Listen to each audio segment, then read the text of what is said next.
tudo bom? Desculpa atrapalhar, a gente é jornalista do jornal O Globo e a gente está viajando aí o país para saber um pouquinho o perfil das pessoas e eu estou bastante interessada aqui no assentamento, queria saber há quanto tempo está aqui, como é a vida aqui. Será que você conversa comigo assim 10 minutinhos? 10 minutinhos alongados de prosa no assentamento a 100 quilômetros de Cuiabá, onde vive a Fláusia, mulher e eleitora. Não tem ninguém. Oi? Tem sim. Olá, bom dia, tudo bem?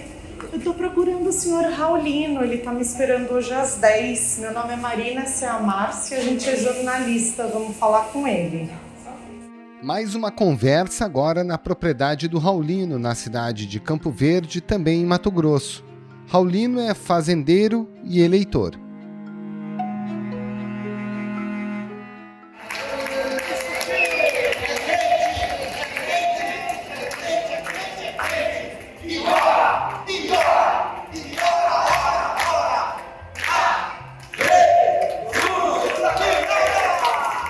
Uma passada na Assembleia de Deus em Manaus para mais um papo, dessa vez com evangélicos e eleitores.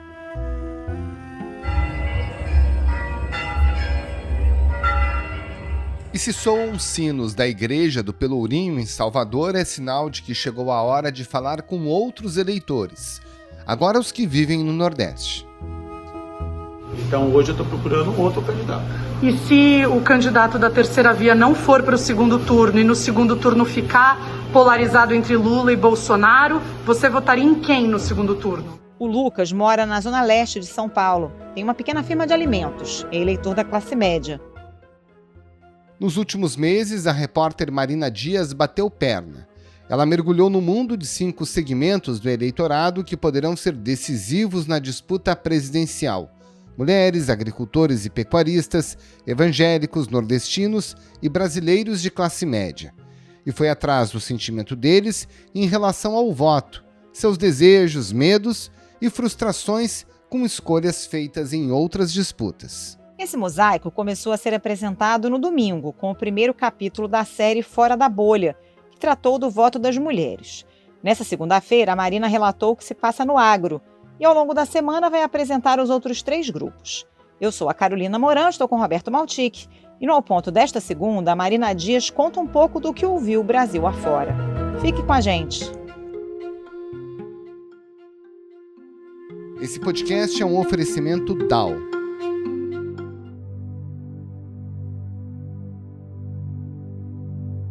Marina Dias, de que forma você chegou a esses 5 públicos, né? Mulheres, eleitores do agro, evangélicos, nordestinos e os eleitores de classe média, que compõem os 5 capítulos da série e se revelam como grupos sociais capazes de decidir essa eleição, né? Como foi feito isso?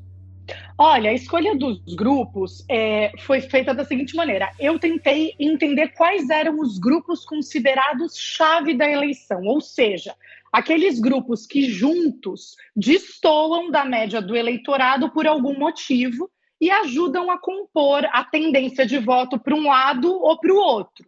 É claro que a gente já tem muita pesquisa, muito número e muito gráfico que são super importantes e ajudam a identificar esse quadro geral.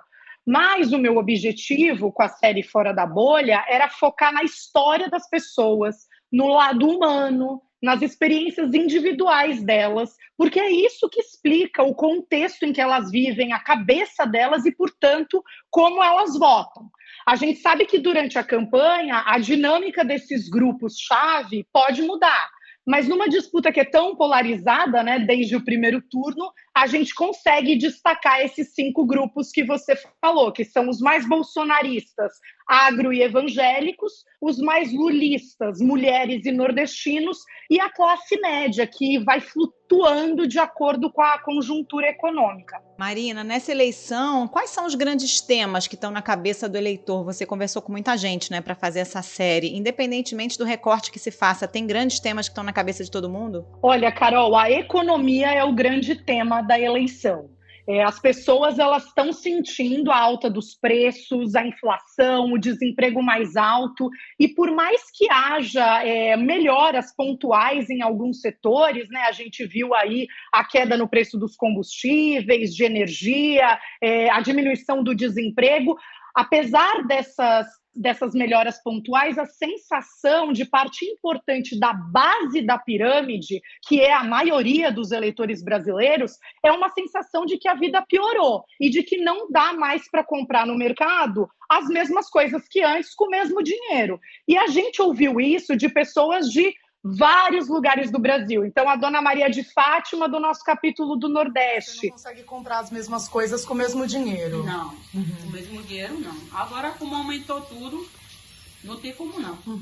A Fláusia, que é a dona de um restaurante no Mato Grosso, a Márcia Mello, que é uma microempresária de Manaus. Então, é um sentimento muito presente em várias classes sociais e em várias regiões do país. A vida piorou na base da pirâmide, e é isso que está principalmente norteando decisões. Mas, de novo, o nosso objetivo com o projeto é mostrar como nuances são importantes para definir o voto em outros grupos também. Marina, vamos então falar sobre cada um desses grupos? Você já deu uma adiantada aí sobre os nordestinos, a gente vai chegar lá, mas eu queria falar antes sobre as mulheres. O pesquisador Maurício Moura, que é professor da Universidade George Washington nos Estados Unidos, também presidente do Instituto de Pesquisa Ideia, ele dá uma declaração interessante nessa reportagem, dizendo que a questão de gênero é, pela primeira vez aqui no Brasil, um tema na eleição. Por quê? O que os números mostram nesse sentido? Carol, em 2018, as mulheres até ensaiaram ser um tema, mas se a gente lembrar,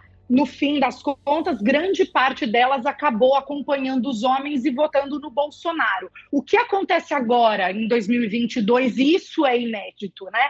É a primeira vez que o posicionamento das mulheres contrasta de uma forma tão grande em relação ao posicionamento dos homens meses antes da eleição. Então, as mulheres, elas são a maioria do eleitorado desde 2002, hoje elas são 53% dos eleitores, os homens são 47%. E, segundo o Datafolha, o Lula tem 47% da preferência entre as mulheres e 44% entre os homens. Então, é mais ou menos equilibrado.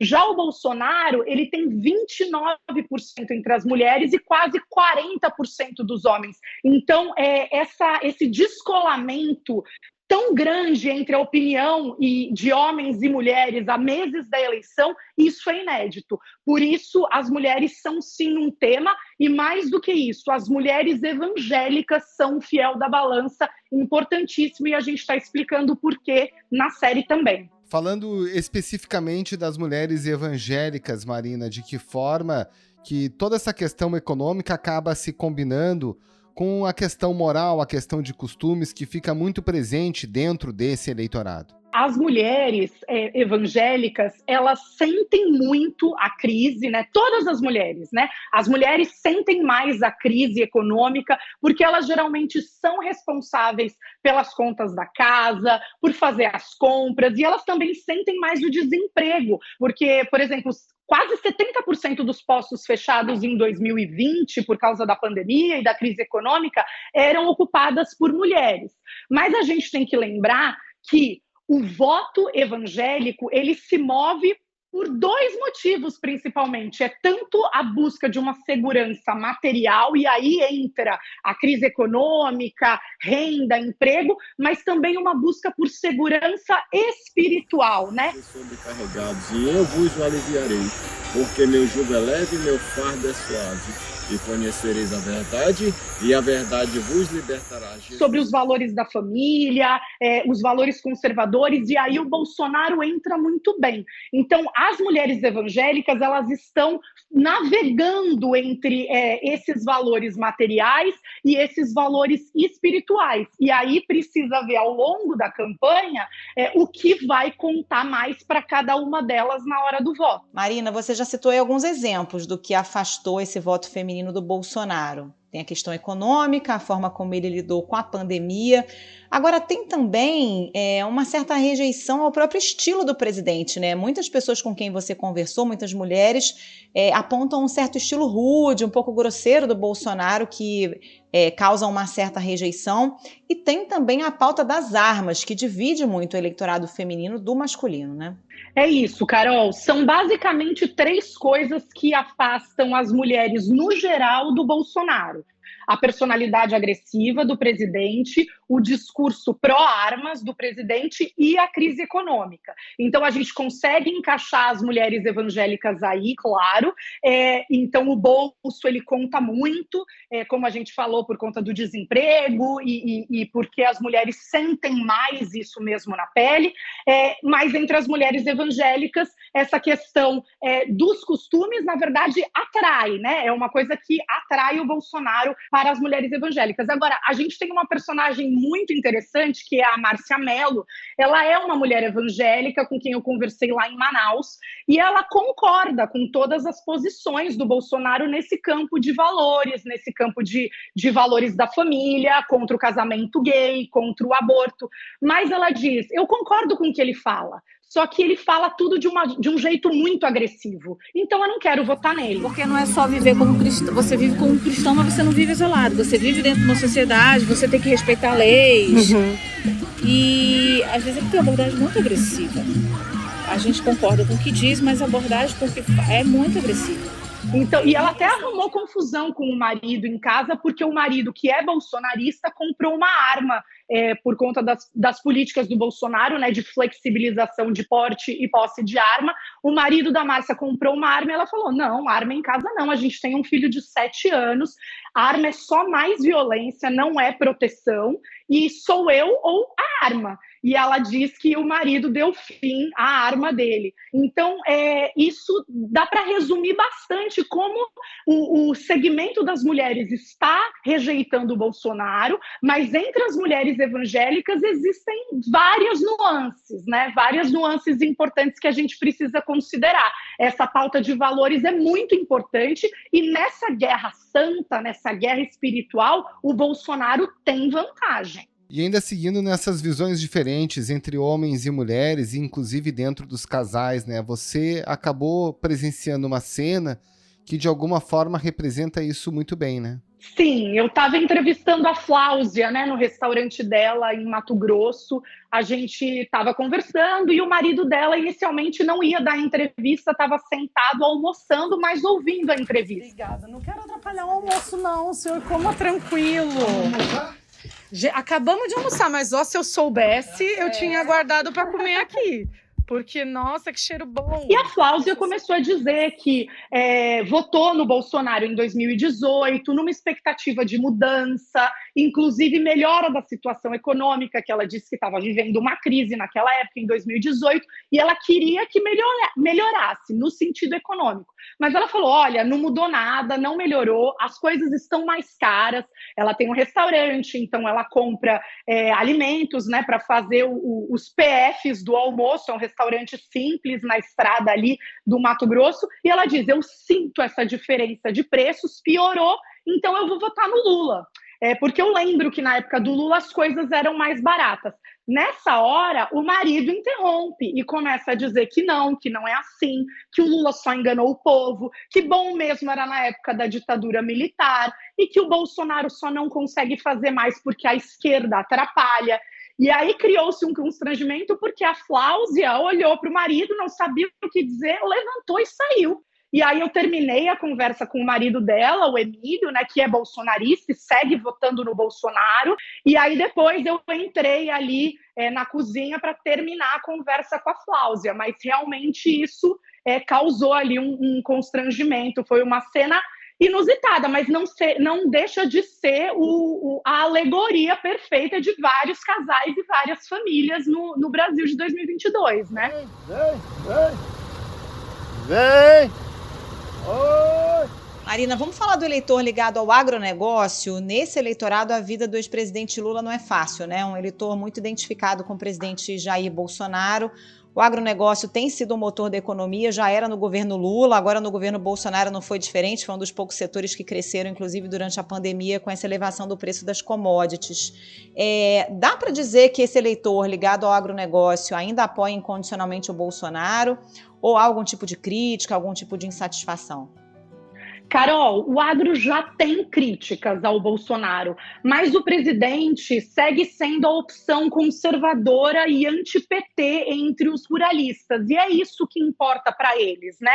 Então, o Lula fez coisas boas para o agro, eles reconhecem isso, mas eles têm muito medo da volta de um poder maior a movimentos sociais, como o movimento dos trabalhadores sem terra, os sindicatos, etc. Né? Então, o que eles consideram hoje o Bolsonaro dá para a gente muito subsídio, dá para a gente muito crédito, aprovou o maior plano safra da história, com bilhões para financiamento do agronegócio, e ainda por cima garante as armas no campo, que é o que a gente queria, e garante a diminuição das invasões de terra, que é o que a gente precisava. Então, por mais que eles tenham críticas ao Bolsonaro, então eles digam, sim, o Bolsonaro é muito grosseiro, o Bolsonaro não tem decoro, o Bolsonaro não está à altura do cargo, eu ouvi isso de fazendeiros, né?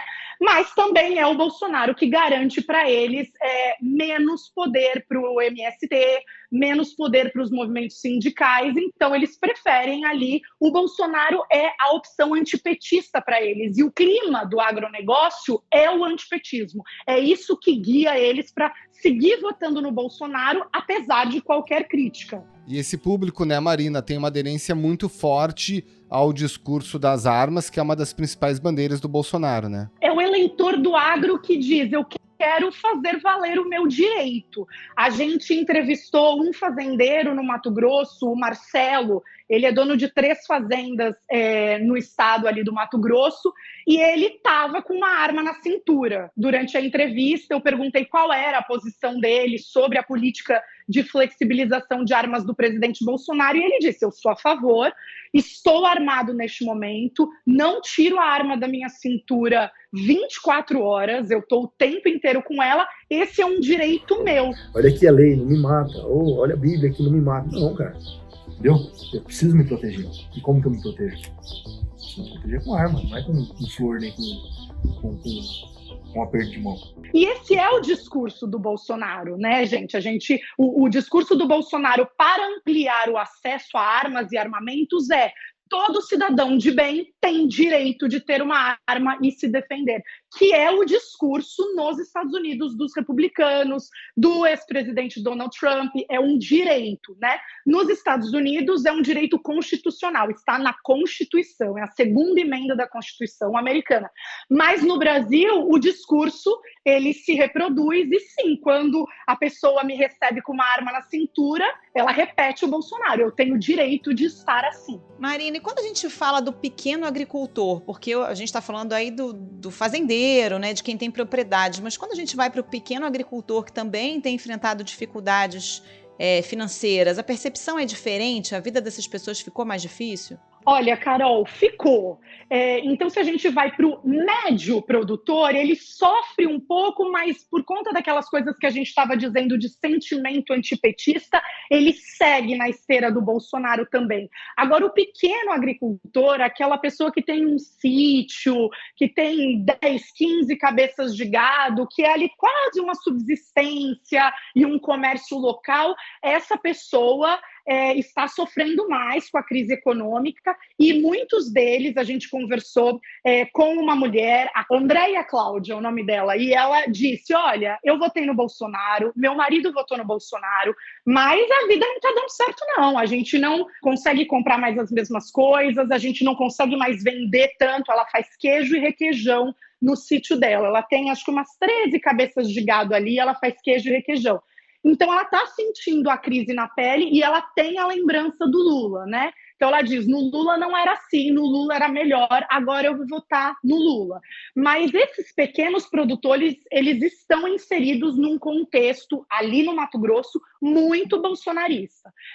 As pessoas nas ruas também, né, profissionais liberais, não apenas os grandes fazendeiros. Ali no Mato Grosso, no Centro-Oeste, né, o Bolsonaro ele tem vantagem, não é uma vantagem tão ampla, mas ele tem vantagem, mas as pessoas que vivem no entorno do agro, elas têm uma mentalidade muito bolsonarista.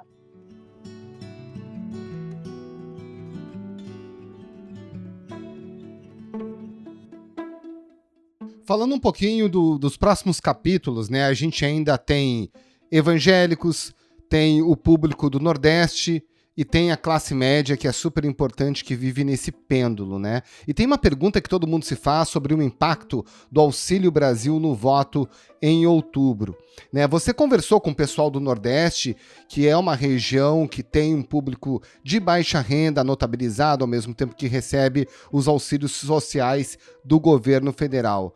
Mesmo com o aumento do valor do Auxílio Brasil, qual é a percepção desses eleitores com os quais você conversou? Eles entendem que isso faz com que o voto vá para o Bolsonaro ou eles têm uma outra interpretação desse momento? Olha, pelo que a gente conversou ali, ainda não dá para sentir um impacto da turbinada desse Auxílio Brasil que começou a ser pago em 9 de agosto. Eu já tinha feito a viagem para o Nordeste, mas eu sempre perguntava para os beneficiários sobre esse aumento, porque o Bolsonaro já tinha prometido aumentar de 400 para 600 reais. Então, realmente ainda não deu para sentir esse impacto da turbinada, mas ainda falta 45 dias para a eleição e as coisas podem mudar. O que a gente pode dizer é que há pelo menos 3 motivos para que essas pessoas beneficiárias do Auxílio Brasil não sintam ou não façam com que o aumento não faça com que elas votem no Bolsonaro. A primeira coisa é a inflação. Elas acham que esse aumento de R$200 vai ser comido pela inflação e não vai ter tanta diferença. A segunda coisa é que o Lula é lembrado por elas como o pai do Bolsa Família, que virou o Auxílio Brasil. Então o Lula não é visto como uma ameaça que vai acabar com o benefício. Pelo contrário, ele pode manter e ampliar, segundo essas pessoas. E terceiro, é que há uma politização dos mais pobres que não havia nos anos anteriores, e as pessoas já estão mais conscientes de que medidas como essa são eleitoreiras, podem ser compra de voto. E o Lula tem usado isso espertamente nos discursos, né? Falado que isso é uma forma do Bolsonaro comprar voto. E ele diz, vai lá, pega o dinheiro, compra comida, mas depois vota em quem vai cuidar do Brasil.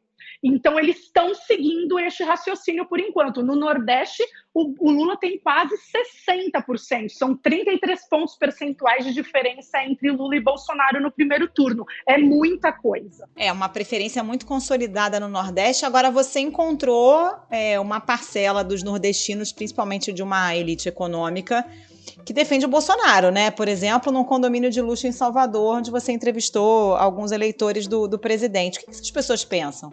Exatamente. Carol, ali é a ideologia mesmo, né? Quem votou em Bolsonaro no Nordeste em 2018 foi porque estava decepcionado com a política tradicional, com os escândalos de corrupção que estavam ali engolfando o PT, era o auge da Lava Jato, a prisão do Lula. Então, eles votaram no Bolsonaro querendo essa mudança, né? E muitos deles também esperando uma melhora na segurança pública do Nordeste, que não aconteceu. Então, essa é uma faixa ali de classe média baixa, que votou no Bolsonaro em 2018, dos nordestinos.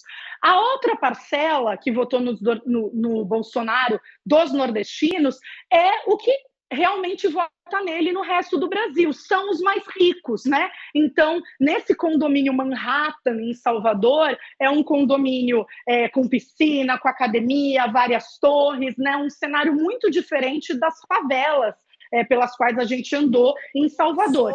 É isso. Nossa, é grande aqui, hein?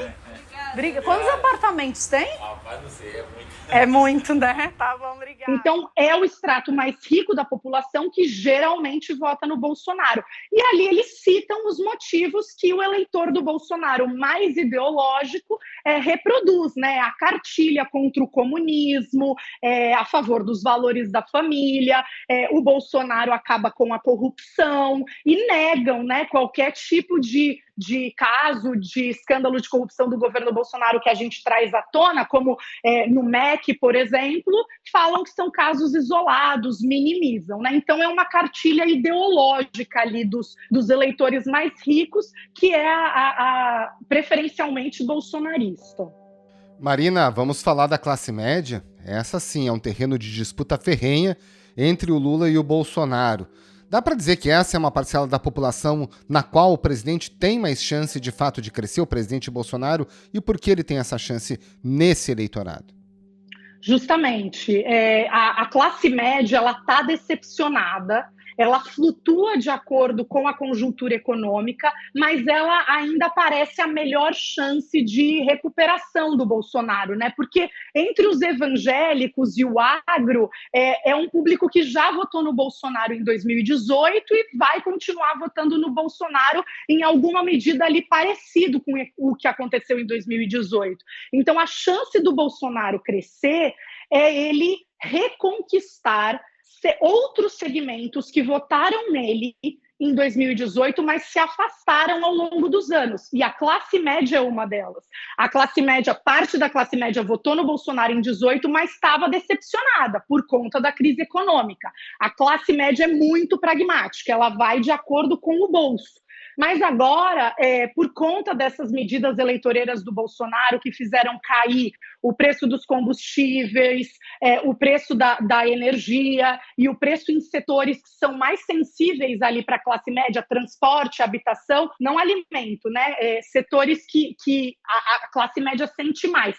Essa queda de preços nesses setores deu a melhor notícia para o Bolsonaro da pesquisa Datafolha do meio de agosto. O Bolsonaro ele subiu 7 pontos percentuais na classe média e está empatado tecnicamente com o Lula nesse segmento. O Bolsonaro tem 41% e o Lula tem 38%. Mas o Lula estava na frente, o Bolsonaro conseguiu inverter. E o Bolsonaro também reduziu a rejeição dele nesse segmento, o que é muito importante.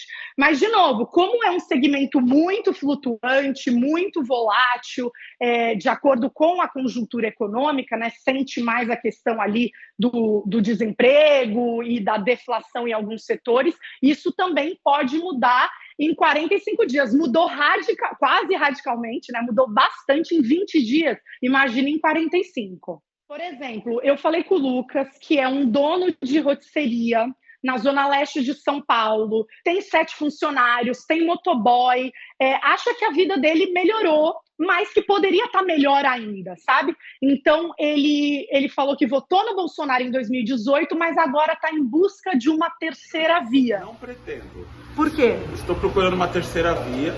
A personalidade do Bolsonaro não foi o que eu achei que era. Então, eu pretendo uma terceira via que seja compatível com os meus ideais. Ele sabe que essa terceira via não tem força, né? A Simone Tebet, que é quem ele quer votar do MDB, tem 2%, mas ele fala que ele vai fazer isso no primeiro turno. O que pode acontecer de bom para o Bolsonaro? Porque o Lucas diz que num segundo turno, como ele não tem opção e ele não quer votar no PT, ele iria de Bolsonaro. Então, esse é um perfil que o Bolsonaro conseguiria trazer de volta para a órbita dele. É um cara como o Lucas, que votou nele em 2018, agora está decepcionado e não quer votar nele de novo, mas, diante do Lula, é a opção dele ainda. Então, é nessa flutuação que o Bolsonaro pode ganhar. Pois é, Marina, para a gente fechar essa altura do campeonato, né, com os votos já bastante cristalizados, onde é que tem espaço para essas movimentações do eleitorado? É aí na classe média, no voto evangélico? Onde é que deve se dar esse embate?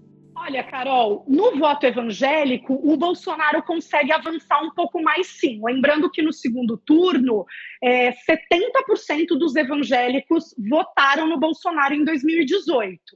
Então, ele tem como crescer entre os evangélicos, mas tem um teto, claro, e foi um público que votou nele massivamente em 2018 e é esperado que continue com ele. Então, realmente, esse setor da classe média é o espaço que o Bolsonaro tem para se recuperar. É esse cara que está indeciso ou que acha que vai de uma terceira via no primeiro turno, se ele decidir antecipar para o segundo turno a decisão de voltar para a órbita do Bolsonaro, o presidente consegue se recuperar aí nessas pesquisas de primeiro turno. Marina Dias, muito obrigada pela participação, parabéns pelo trabalho, viu? Muito obrigado, Marina. Bom trabalho e uma ótima semana. Obrigada a vocês, foi um prazer.